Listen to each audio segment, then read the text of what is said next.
As we begin Judges chapter 4, it has now been at least 146 years since Joshua died, Judges 3 verses 8, 11, 14, and 30. 3 judges have come and gone. Israel's blessed when they can get one, and it's about time for another. Verse 1. The children of Israel again did that which was evil in Yahweh's sight when Ehud was dead. Comment, Israel has turned back to evil. They keep forgetting God during the good times, which means the good times don't last very long. If you and I find ourselves in some fine situation with no troubles anywhere, let's not forget God. We don't want to be foxhole Christians who call on God only when there's an emergency. Bad times remind us to call on God, but in good times the opposite can happen. We can fall asleep and forget God. So let's discipline ourselves to seek God in good times. Verse 2. Yahweh sold them into the hand of Jabin, king of Canaan, who reigned in Hazor, the captain of whose army was Sisera, who lived in Harosheth of the Gentiles. Comment, we need to remember some names to follow the story in this chapter.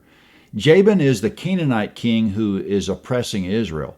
Just for helps, I'm going to insert king in front of his name every time I read it. The captain of his army is Sisera, and I'll insert captain in front of his name. It'll be King Jabin and Captain Sisera. I'll also insert the names in the place of some of their pronouns. Verse 3. The children of Israel cried to Yahweh, for King Jabin had 900 chariots of iron, and he mightily oppressed the children of Israel for 20 years. Now Deborah, a prophetess, the wife of Lapidoth, judged Israel at that time. Comment, Deborah's name only occurs in this chapter and the next one, but she's a major female hero of the Old Testament. She's the 4th judge of the book, and in addition to being a judge, verse 4 just called her a prophetess. Lapidoth is her husband. His name is almost unknown. It appears only in the one verse that we just read. Verse 5. Deborah lived under Deborah's palm tree between Ramah and Bethel in the hill country of Ephraim, and the children of Israel came up to her for judgment. Comment, the children of Israel came up to her for judgment. A judge in Israel presides over legal disputes, and the law is the law of Moses, Deuteronomy 6:18. According to the law, there should be appointed judges in every city, Deuteronomy 6:18, but it says the children of Israel came up to her for judgment, which seems to imply she functioned as sort of an appellate judge or Supreme Court judge of particularly difficult cases from all over Israel. And since she was a prophetess, it may also imply that all Israel came to her to seek the counsel of the Lord. She had the reputation to do the following coming up in verse 6. She sent and called Barak, the son of Abinoam, out of Kadesh Naphtali. Comment, Barak's another name to remember. He's from the tribe of Naphtali. He's in the Hebrews 11 Hall of Faith as an honorable mention. Quote, time will fail me if I told of Gibeon, Barak, Samson, Jephthah, David, Samuel, and the prophets. Hebrews 11:32. So Deborah called on Barak, and still in verse 6, and said to him, hasn't Yahweh, the God of Israel, commanded, go and lead the way to Mount Tabor, and take with you 10,000 men of the children of Naphtali and the children of Zebulun? Comment, Deborah said that in a funny way. Rather than commanding Barak to gather 10,000 men to Mount Tabor, she's putting it in the form of a question. Hasn't Yahweh commanded you to do this? We also get the sense that Deborah's reading Barak's mail, so to speak. Perhaps Barak has been sensing the same thing from the Lord, that he should do the very thing she mentioned, and when Deborah spoke it to him, it was a wonderful confirmation of what was already in his heart. Hasn't the Lord commanded you to do this and that? Her question probably struck a chord in his heart. Why, yes, I've been sensing the same thing. According to Deborah, Yahweh also says the following as we go to verse 7. I will draw to you to the river Kishon Sisera, the captain of Jabin's army, with his chariots and his multitude, and will deliver him into your hand. Comment, here's the setup. Mount Tabor is a lone mountain on a flat river plain, the plain of the river Kishon, between what will later be known as Samaria and Galilee. It's a perfect place for operating chariots. If Barak will take 10,000 men to Mount Tabor, Captain Sisera will hear about it, and Yahweh will put it in Captain Sisera's mind that A, the gathering of 10,000 men is an attempted rebellion, and B, the terrain is ideal for chariot warfare, and see he should go there with his 900 chariots and annihilate the rebels. Captain Sisera won't have any idea what Yahweh has in store. How will Barak respond to Deborah's instructions? Verse 8. Barak said to her, "If you will go with me, then I will go. But if you will not go with me, I will not go." Comment. Interesting that this man in the Hebrews Hall of Faith wanted Deborah to go with him, or he wouldn't go at all. Verse 9. She said, "I will surely go with you. Nevertheless, the journey that you take won't be for your honor, for Yahweh will sell Sisera into a woman's hand." Comment. Somehow, according to Deborah, it'll turn out that a woman will have some part in defeating Captain Sisera. Going on. Deborah arose and went with Barak to Kadesh. Comment. In other words, Deborah went with Barak back to his home in Kadesh in the north in the region of Naphtali. Their first job will be to raise 10,000 Israelites of Naphtali and Zebulun to rally at Mount Tabor. Verse 10. Barak called Zebulun and Naphtali together to Kadesh, and 10,000 men followed him, and Deborah went up with him. Comment. Now, Deborah, Barak, and the 10,000 men have left Kadesh and arrived at Mount Tabor. Meanwhile, there's another character. Verse 11. Now Heber the Kenite had separated himself from the Kenites, even from the children of Hobab, Moses' brother-in-law, and had pitched his tent as far as the oak of Zaanannim, which is by Kadesh. Comment. Heber is descended from a man named Hobab, who was Moses' brother-in-law, and not an Israelite, but a Midianite. But his family joined with Israel, and Israel's treating them like Israelites. Numbers 10:29. His family are called the Kenites. Most of them live in the extreme south of Israel, Judges 1:16, but Heber has separated himself from his family and moved way north to Naphtali. Heber himself isn't important to the story. It's actually going to be his wife who comes into the picture. Her name is Jael, so we can forget about Heber and just remember his wife, Jael. They lived at the oak in Zaanannim, which is near Barak's home in Kadesh, both of which are near Hazor, the capital city of King Jabin. It's the region where Barak raised the 10,000 men, but the men have now gone south to Mount Tabor. The text doesn't say, but Heber, the husband, might actually have gone with them. Verse 12. They told Sisera that Barak, the son of Abinoam, was gone up to Mount Tabor.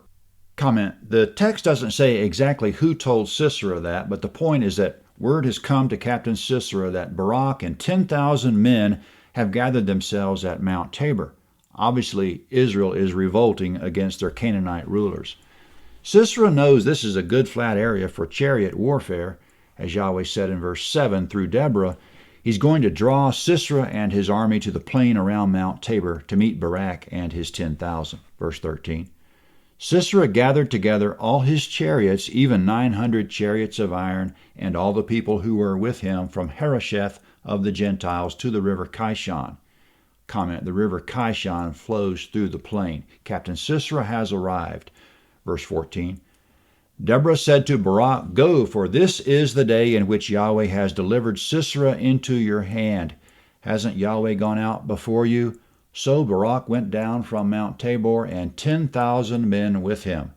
Comment. Barak and his 10,000 Zebulunites and Naphtalites are streaming down off the mountain to fight Sisera on the plain. Now it's Yahweh's turn to go into action.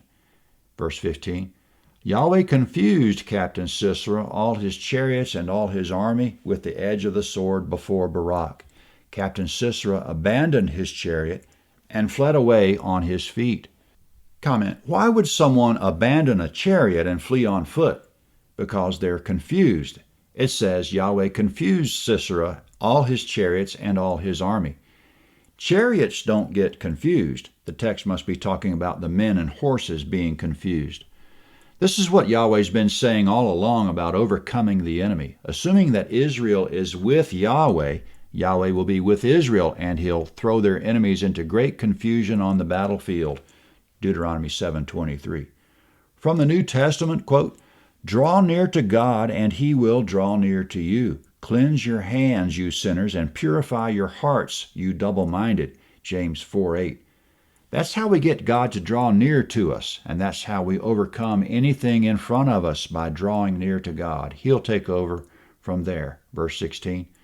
But Barak pursued the chariots and the army to Harosheth of the Gentiles, and all the army of Sisera fell by the edge of the sword. There was not a man left. Comment, not a man left. Total wipeout, total victory for Barak, like the total wipeout at the Red Sea. But Barak won't get the credit, verse 17. However, Sisera fled away on his feet to the tent of Jael, the wife of Heber the Kenite, for there was peace between Jabin, the king of Hazor, and the house of Heber the Kenite. Comment, Captain Sisera has managed to flee on foot about 30 miles. He's gone north to the vicinity of his king, King Jabin. Specifically, he's come directly to Heber's tent, but it seems Heber's not home, but his wife Jael is very much at home. They're on friendly terms with King Jabin, at least on the surface. But their real allegiance is with Israel, verse 18. Jael, comment, that's the wife going on, Jael went out to meet Sisera and said to him, "Turn in, my lord, turn in to me, don't be afraid." He came into the tent, and she covered him with a rug. Comment, here we see another example of a deception for the sake of righteousness. She's being deceptive, as was Ehud in the last chapter when he told King Eglon that he had a secret message for him when he really had a sword. Jael welcomed Sisera into the tent and covered him with a rug, and verse 19, he said to her, "Please give me a little water to drink, for I am thirsty." She opened a container of milk and gave him a drink and covered him. He said to her, "Stand in the door of the tent, and if any man comes and inquires of you and says, 'Is there any man here?' you shall say no." Comment, Captain Sisera's in her tent, hiding under a rug, and verse 21. Then Jael, Heber's wife, took a tent peg and took a hammer in her hand and went softly to him and struck the pin into his temples, and it pierced through into the ground, for he was in a deep sleep, so he fainted and died. Comment, that was a lady who knew how to swing a hammer, verse 22. Behold, as Barak pursued Sisera, Jael came out to meet him and said to him, "Come, and I will show you the man whom you seek." He came to her, and behold, Sisera lay dead, and the tent peg was in his temples. Comment, and that was the fulfillment of Deborah's prophecy in verse 9 that the journey Barak took wouldn't be for his honor, for Yahweh would sell Captain Sisera into a woman's hand, Jael's hand, verse 23. So God subdued Jabin, the king of Canaan, before the children of Israel on that day. The hand of the children of Israel prevailed more and more against Jabin, the king of Canaan, until they had destroyed Jabin, king of Canaan. Comment, the battle was a turning point. It was the beginning of Israel prevailing more and more over King Jabin. It didn't happen overnight, but eventually, verse 24, they destroyed King Jabin, and thus Yahweh taught that generation what it's like to go to war and to have Yahweh on your side. Overwhelming victory. That's the chapter. Judges 5 is next at landofhavilah.net. Judges 5. This is the map of Judges 4. King Jabin of the Canaanites lived in Hazor.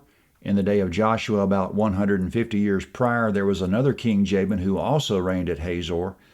Joshua defeated him, and they burned Hazor at that time, but sometime in the last 150 years, the Canaanites have rebuilt Hazor and reoccupied it. Near Hazor, in the land of Naphtali, city of Kadesh, there lived Barak, our hero, and near there at the oak of Zaanannim, there lived Heber and his wife Jael. Deborah lived about 85 miles south of all that, near a certain palm tree between Ramah and Bethel in the hill country of Ephraim. She called for Barak. He came the 85 miles down to see her.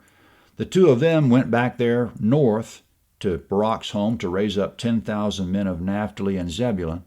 Then Barak and Deborah and the troops went to Mount Tabor. Zooming in on Mount Tabor, it sits alone on the plain of the river Kishon. Captain Sisera came to the river with his 900 chariots. Barak came off the mountain and attacked Captain Sisera. Sisera fled north and came to Jael's tent at the oak of Zaanannim by Kadesh. Jael drove a tent peg in his head. After that, over time, Israel destroyed King Jabin of Hazor. Judges 5 is next.